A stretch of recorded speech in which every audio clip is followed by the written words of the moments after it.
remind everyone that everything after clearing the tower was icing on the cake.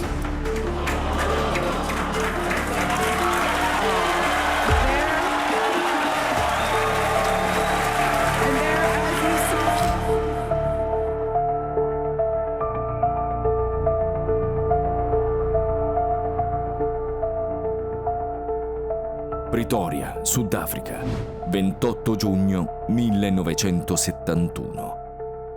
La madre, May, è una modella canadese. Il padre è Errol, un ingegnere con interessi anche nel settore minerario. Nonostante in seguito circoleranno voci su un'infanzia immersa nella ricchezza, la verità è meno netta. I Musk non erano miliardari, ma vivevano comunque agi assicurati dalle imprese del padre. Un'infanzia però segnata da ombre profonde. A scuola Elon subisce violenti episodi di bullismo. A casa il rapporto con il padre diventa un nodo irrisolto. Fonte di dolore che lui stesso descriverà anni dopo con parole taglienti. Ma dietro le difficoltà c'è una mente che corre più veloce di chiunque altro. Da bambino divora libri di scienza e fantascienza, alimentando un immaginario che mescola tecnologia e conquista.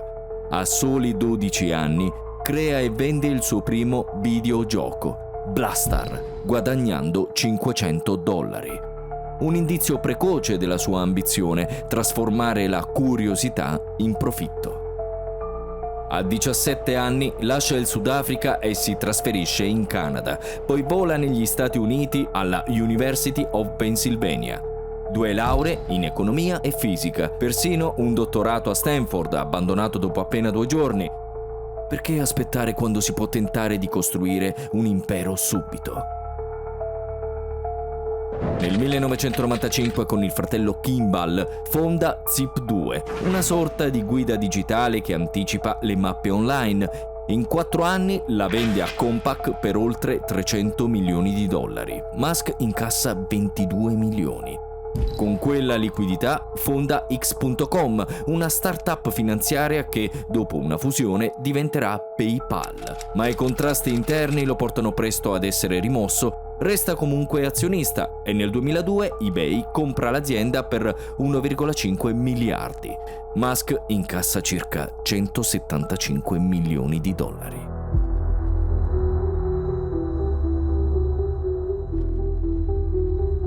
È da qui che la sua ossessione prende il volo, lo spazio. Quell'anno nasce SpaceX con l'obiettivo dichiarato di abbattere i costi dei lanci e aprire all'umanità la strada verso altri pianeti. I primi 3 tentativi sono fallimenti clamorosi, ma il 28 settembre 2008, al 4º lancio, Falcon 1 riesce finalmente ad entrare in orbita. Poco dopo la NASA sigla un contratto da $1,6 miliardi con SpaceX. È l'ingresso ufficiale nel club dei grandi. Nel 2012 la capsula Dragon diventa la prima navicella privata a raggiungere ed attraccare alla Stazione Spaziale Internazionale. Seguono poi altri traguardi storici. La prima missione di rifornimento nello stesso anno. Il primo atterraggio verticale di un razzo nel 2015 e il primo vero riutilizzo di un Falcon 9 nel 2017.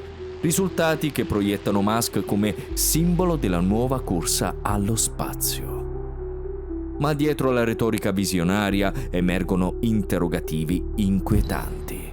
Cosa significa affidare l'accesso all'orbita terrestre, un tempo gestito da governi e agenzie pubbliche, al controllo di un'unica azienda privata? È progresso o concentrazione di potere senza precedenti? Non solo razzi e spazio, parallelamente Elon Musk mette piede in un altro settore destinato a cambiare la sua immagine pubblica, quello automobilistico. Nel 2004 partecipa al primo round di finanziamenti di Tesla Motors, fondata un anno prima da Martin Eberhard e Mark Tarpenning.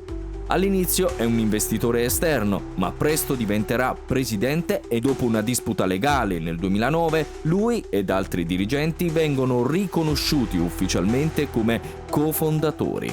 Una vittoria d'immagine che segnerà per sempre la percezione di Tesla. il sogno elettrico associato indissolubilmente al nome di Musk.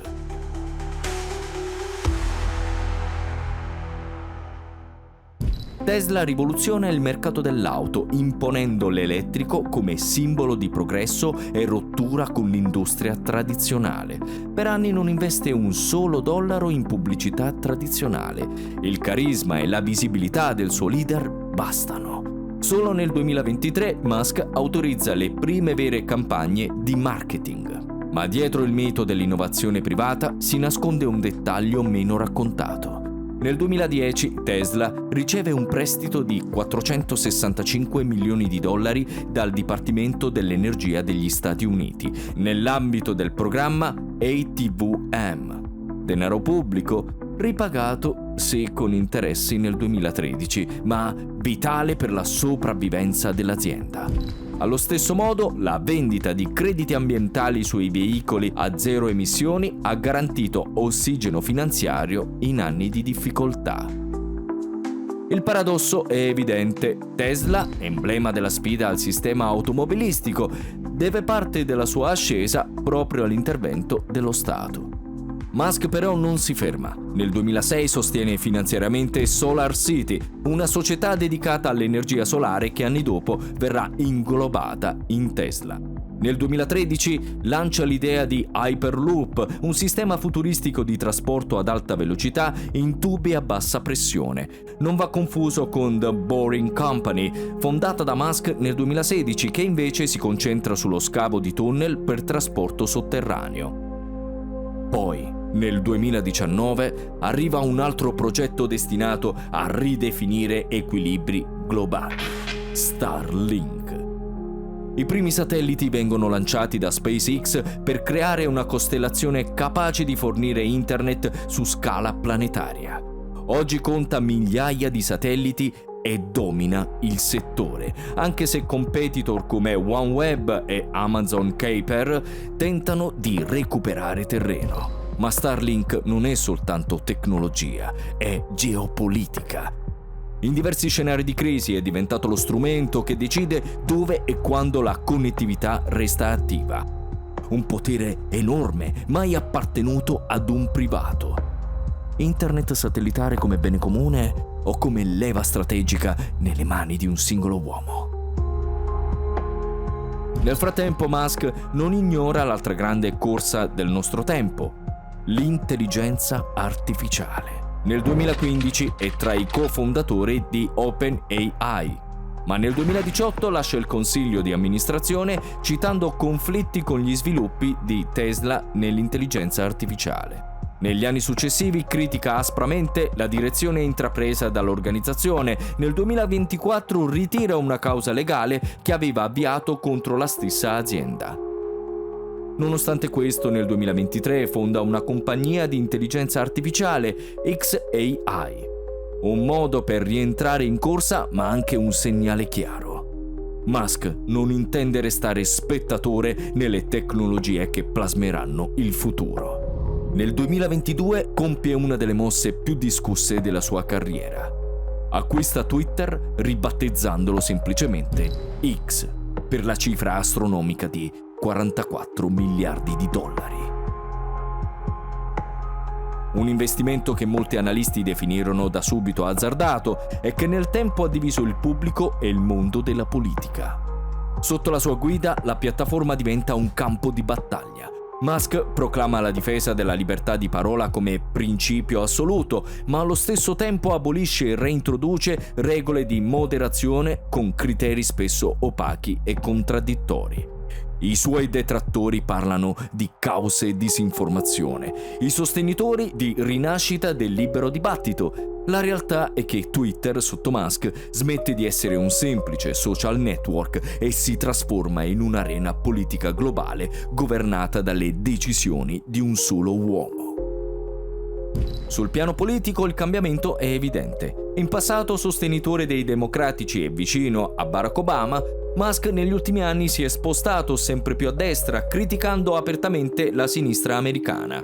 ha mostrato simpatia per candidati repubblicani e persino appoggiato Donald Trump, arrivando ad interagire con la sua amministrazione. Un percorso che rivela non tanto una coerenza ideologica quanto la volontà di Musk di posizionarsi come ago della bilancia nel dibattito politico americano. È importante però chiarirlo, Musk non è, e probabilmente non sarà mai, il principale finanziatore della politica statunitense. Colossi come Michael Bloomberg e Sheldon Adelson hanno investito somme ben più alte nelle campagne elettorali, ma Musk possiede qualcosa che loro non hanno mai avuto: una piattaforma con milioni di utenti capace di influenzare l'opinione pubblica in tempo reale. Un megafono globale, senza filtri. Elon Musk rimane una delle persone più influenti e più controverse. Tesla affronta una concorrenza spietata nel mercato mondiale delle auto elettriche. SpaceX deve difendere la sua leadership in una nuova corsa allo spazio che non ammette errori. X, l'ex Twitter, è ormai al centro del dibattito pubblico internazionale, con il rischio costante che la sua gestione trasformi la piattaforma in un'arma politica più che in uno strumento di comunicazione. E poi c'è Starlink, un'infrastruttura che non riguarda solo internet, ma gli equilibri geopolitici globali. La capacità di decidere se, dove e quando garantire connettività non è mai appartenuta ad un privato. Oggi appartiene a Musk. Il potere di Elon Musk non si misura soltanto nei bilanci miliardari o nel valore delle sue aziende. La sua vera forza sta nel controllo di infrastrutture strategiche capaci di incidere su interi stati e governi.